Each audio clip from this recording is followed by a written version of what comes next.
Voy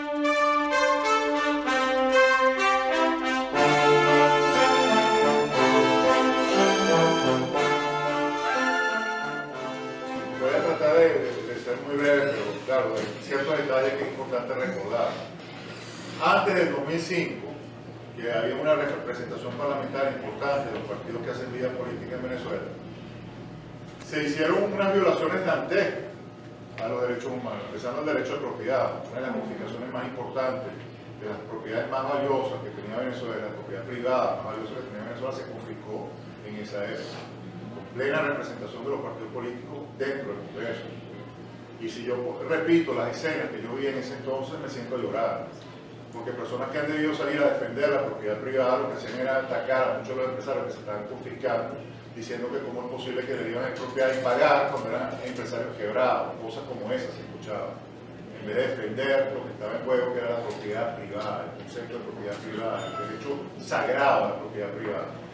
Después, bueno, en el 2005, ¿qué pasó? En el 2004 hubo un fraude dantesco. Ese referéndum revocatorio fue un fraude desde todo punto de vista, fue un fraude. Y se descubrió el fraude, y se descubrió cómo se había hecho el fraude. Y había bastantes evidencias del fraude que se publicaron en publicaciones reputadísimas a nivel internacional, de matemáticas, de estadística, importantes. Pero se trajo aquí una mesa de negociación con el señor Gaviria, el señor Carter, el señor Cisneros, y voltearon la realidad. Los grupos de interés clásicos, que no les interesa para nada esa gran nación de la que hemos hablado, sino sus intereses puntuales, taparon esas pruebas. Pero esas pruebas estaban ahí, y había organizaciones que estaban defendiendo la necesidad de tener un sistema electoral decente. Entonces se armó todo un poder de la sociedad civil para evitar que nos volvieran a hacer fraude. Y la idea de oponerse a las elecciones del 2005 fue sencillamente buscar cómo desmontar el aparato del fraude que tenía el Consejo Nacional Electoral. De esas máquinas, de los trucos, como las llamo yo, que se demostraron que eran una máquina de los trucos, que se pueden controlar prácticamente a control remoto, que tú le metes un virus al sistema y contaminas todo, a una máquina y contaminas todo el sistema, que son bidireccionales, eso también está demostrado, que son bidireccionales, que envían y reciben información. Y está demostrado que el registro electoral permanente tiene más de 3 millones de fantasmas, mínimo, que es un registro electoral que no tiene ni pies ni cabeza, estadísticamente rompe toda lógica. Hay 28 millones de habitantes con 19 millones de electores, prácticamente eso no tiene ni pies ni cabeza desde el punto de vista matemático, es imposible. Cómo creció la población electoral en cuestión de 2 años de una manera totalmente imposible desde cualquier concepto matemático que uno aplique. Entonces se buscaba desmontar ese sistema fraudulento. Esa era la idea de la función. Acabar con esas máquinas, acabar con ese registro envenenado, acabar con los rectores que estaban violando la ley electoral y la Constitución Nacional, porque eran partidistas, representantes del gobierno y no imparciales como tenían que ser. Los 5 rectores, no 4, los 5 representaban intereses que estaban muy ajenos a lo que tenían que representar.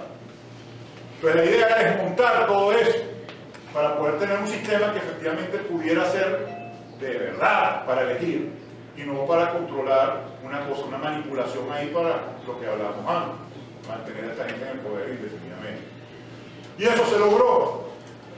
Hubo 12% de participación nada más. O sea, tuvimos además el bono adicional de demostrar quién era la mayoría en Venezuela. Que no era el gobierno la mayoría, que la mayoría no era el gobierno, que la mayoría era la gente de la calle, que no quería eso. Eso se demostró en esa elección del 2005. Pero entonces la idea que era, una vez que pasa ese éxito espectacular de la sociedad civil, donde nada más hay un 12% de participación, donde no tiene ni siquiera cómo publicar los resultados, ni siquiera nunca publicaron los resultados. Hasta el sol de hoy no se han publicado. Unos diputados totalmente ilegítimos, que había que rechazar de plano porque no eran legítimos. 12% eligiendo a quién, ¿qué representaba? ¿Qué representaba? Pero que hicieron la dirigencia de los partidos políticos. Vuelvo y repito, no las bases, no la gente valiosa, la dirigencia de los partidos políticos que representan mucho estos grupos de interés que están por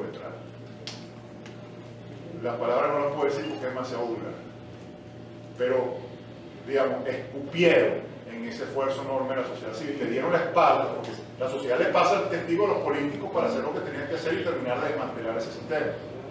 Pero ¿qué hicieron los partidos? Reconocieron a los diputados ilegítimos, los llamaban señores diputados públicamente, legitimaron otra vez a los rectores y en vez de desconocerlos, le pidieron el cronograma para las elecciones de diciembre de 2006, las elecciones presidenciales. E inmediatamente se pusieron a organizar esas elecciones y se olvidaron de la razón de ser de esa abstención, porque la abstención era nada más abstenernos, eso tenía un objetivo y el objetivo fue el que no se cumplió, y no se cumplió porque lo traicionaron quienes tenían que materializarlo después del esfuerzo de la sociedad civil. Pero los partidos fueron muy hábiles en venderle al país la idea de que había sido un fracaso y que por culpa de esa abstención habíamos perdido la asamblea. Eso es falso, esto es falsedad. Y la mejor muestra de que eso es falso es que en el 2010, con apenas pocos meses antes de las elecciones de 2010 parlamentarias, el CNE se violó la Constitución de raíz, se violó la ley electoral y cambió las circunscripciones electorales de la manera más burda que se puede hacer, demostrando claramente la intención de crear esta ley salamandra, la técnica salamandra que permite que con minoría se lleven toda la asamblea.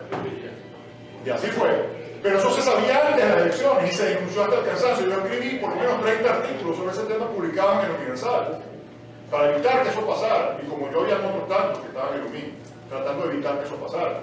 Pero nos silenciaron y fueron a sus elecciones sabiendo lo que iba a pasar. Bueno, y sacaron sus diputados. Bueno, yo quisiera saber del 2010 al 2014 qué han hecho esos diputados. Díganmelo ustedes. Yo lo que sé es que todos los años pasan leyes cada vez más macabras. Inclusive están pasando ahorita un proyecto de ley que nos va a quitar la patria potestad de nuestros hijos. Y yo no veo a ningún diputado de la oposición en la asamblea peleando a capa y espada para que eso no pase. O para denunciar a los organismos internacionales, o para hacer lo que sea, incendiarse en una plaza pública de protesta. Hay campaña para 2015. Nada de eso está pasando. Entonces, ¿qué me van a decir a mí del Parlamento? ¿Qué es el Parlamento? Un grupo de habladores de pistolada, que van ahí a hablar pistolada. Una poseta. Y no resuelven nada. Entonces, por favor, no sigamos con esa dinámica, porque es una trampa. Y en esa trampa hemos caído mucho porque han creado una matriz de opinión para confundir a la gente. Y como la gente lo que trata es de olvidarse de los problemas y vivir su vida, que ya en su vida privada tiene suficientes problemas que resolver, entonces en su buena fe piensan, bueno, ellos están haciendo lo que deben hacer, pero no lo están haciendo. Y la evidencia nos lo demuestra, o sea, ya está, cualquier duda que pudo haber, ya se reveló. Estamos en el 2014, vamos a ir para el 2015. Y aquí están las evidencias, o sea, ¿qué más vamos a seguir pensando, discutiendo? Quizás hace 5 años todavía nos podían engañar, nosotros no podemos engañar a nosotros mismos también, pero ahorita es como muy difícil engañarse. O sea, ya está como demasiado evidente que eso no funciona, que esa no es la respuesta, que eso le resuelve el problema a los que son electos diputados, eso sí le resuelve el problema. Eso le resuelve el problema de seguridad, le dan una camionetota blindada con un chofer, le dan sus buenos viáticos, pueden hacer sus automercados, pueden viajar, a ellos sí les resuelve el problema. Ah, pero ¿y el país? ¿Y el país? Que nos freguemos. Entonces, bueno, a mí no me sigan hablando de eso, porque el que me habla de eso a esta altura me está defendiendo intereses que no son mis intereses como venezolano, de tener el país que yo quiero tener. Me están hablando de sus intereses particulares, personales. Que no me vengan a hablar paja a mí, a engañar. Que yo puedo ser idiota una vez, puedo ser idiota 2 veces, pero 3 veces no. Entonces ese es el tema. No vamos a seguir confundiendo y engañando a la gente. Lo que dice Juan Carlos es así. No estamos representando ningún interés, ningún partido, ningún nada. Somos venezolanos angustiados, desesperados por lo que nos está pasando y con ganas de sobrevivir como debe ser y hacer lo correcto para poder hacerlo. Entonces es una invitación a eso, no a transformarnos en un grupo de lobistas, lo internacional, al carrizo lo internacional. Exacto. Es un problema de los venezolanos que tenemos que resolver los venezolanos. Y a nivel internacional, pues, que entiendan lo que les dé la gana entender. Pero sí les digo una cosa, y se lo digo por experiencia, porque yo me he recorrido el mundo y me he reunido con gente muy importante a nivel mundial para llevar este problema de Venezuela a todo el planeta y tratar de que esto se entienda en todo el planeta Y me he reunido con gente en Washington, me he reunido con gente en Nueva York, me he reunido con gente en Bruselas, me he reunido con gente en España, me he reunido con gente en Colombia, me he reunido con gente en todas partes del mundo. Y hay muchísimos aliados en el mundo que están claros de lo que yo estoy hablando y que estarían dispuestos a apoyar, como en estos meses además se evidenció. ¿Usted qué cree que está pasando en Washington? Cuando ponen esa lista de 25, le quitan las cuentas, le quitan las visas, le quitan todo. Claridad, eso está claro lo que está pasando aquí.